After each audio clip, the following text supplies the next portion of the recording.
اعوذ باللہ من الشیطان الرجیم بسم اللہ الرحمن الرحیم۔ وحی کی بندش رہی یہ بات کہ وحی کتنے دنوں تک بند رہی، تو اس سلسلے میں ابن سعد نے ابن عباس رضی اللہ تعالیٰ عنہ سے ایک روایت نقل کی ہے، جس کا مفہوم یہ ہے کہ یہ بندش چند دنوں کے لیے تھی اور سارے پہلوؤں پر نظر ڈالنے کے بعد یہی بات رائج بلکہ یقینی طور پر معلوم ہوتی ہے۔ اور یہ جو مشہور ہے کہ وحی کی بندش 3 سال یا 2.5 سال تک رہی، تو یہ قطعاً صحیح نہیں، البتہ یہاں دلائل پر بحث کی گنجائش نہیں۔ وحی کی اس بندش کے عرصے میں رسول اللہ صلی اللہ علیہ وآلہ وسلم حزین اور غمگین رہے۔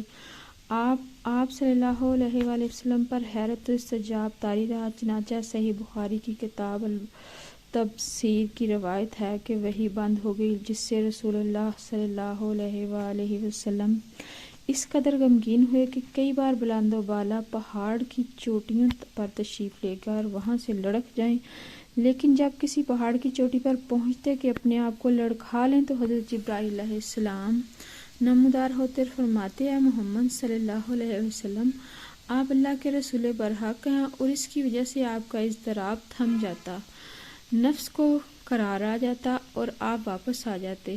پھر جب آپ صلی اللہ علیہ وآلہ وسلم پر وحی کی بندش طول پکڑ جاتی تو آپ پھر اس جیسے کام کے لیے نکلتے، لیکن جب پہاڑ کی چوٹی پر پہنچتے تو حضرت جبرائیل علیہ السلام نمودار ہو کر پھر وحی بہادر آتے ہیں۔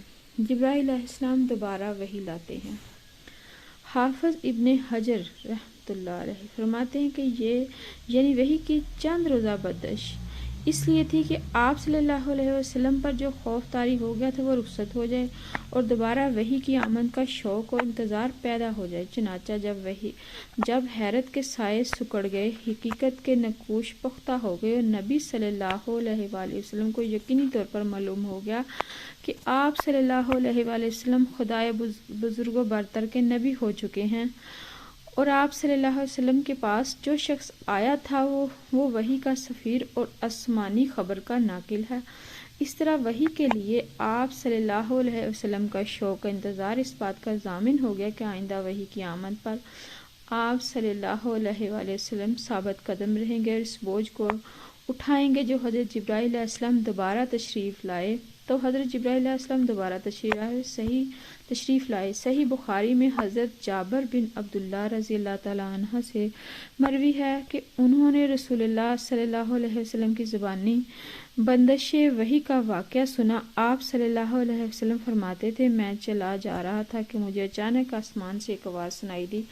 میں نے آسمان کی طرف نگاہ اٹھائی تو کیا دیکھتا ہوں کہ وہی فرشتہ جو میرے پاس ہرا میں آیا تھا آسمان و زمین کے درمیان ایک کرسی پر بیٹھا ہے۔ میں اس سے خوف زدہ ہو کر زمین کی طرف جا چکا۔ پھر میں نے اپنے اہل خانہ کے پاس آ کر کہا: مجھے چادر اڑا دو۔ انہوں نے مجھے چادر اڑا دی۔ اس کے بعد اللہ تعالیٰ نے یا ایھا المدثر والرجز فاہجر تک نازل فرمائی۔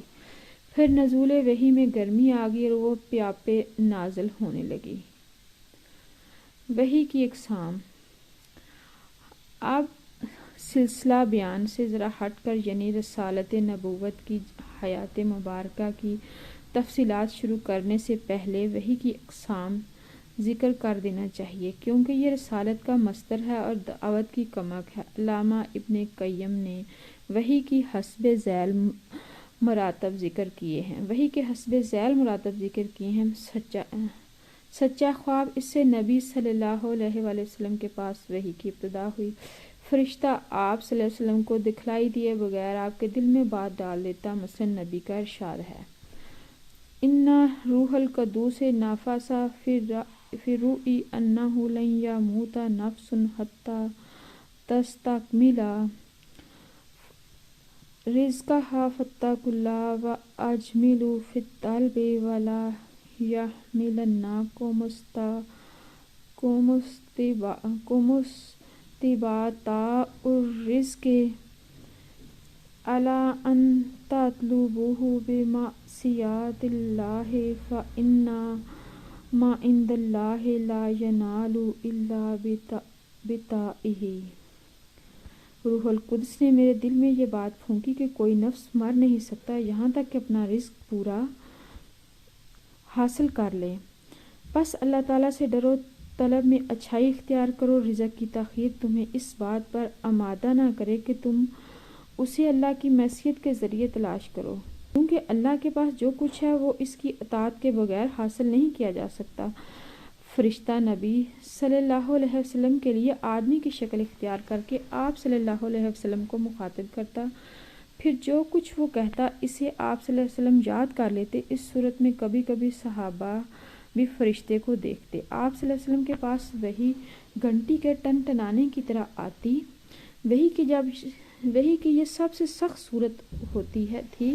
اس صورت میں فرشتہ آپ سے ملتا تھا اور وحی آتی تھی تو سخت جاڑے کے زمانے میں بھی آپ صلی اللہ علیہ وسلم کی پیشانی سے پسینہ پھوٹ پڑتا تھا، اور آپ صلی اللہ علیہ وسلم اونٹنی پر سوار ہوتے تو وہ زمین پر بیٹھ جاتی۔ ایک بار اس طرح وحی آئی کہ آپ صلی اللہ علیہ وآلہ وسلم کی ران حضرت زین بن ثابت رضی اللہ تعالی عنہ کی ران پر تھی، تو ان پر اس قدر گراں بار ہوئی کہ معلوم ہوتا تھا کہ ران کچل جائے گی۔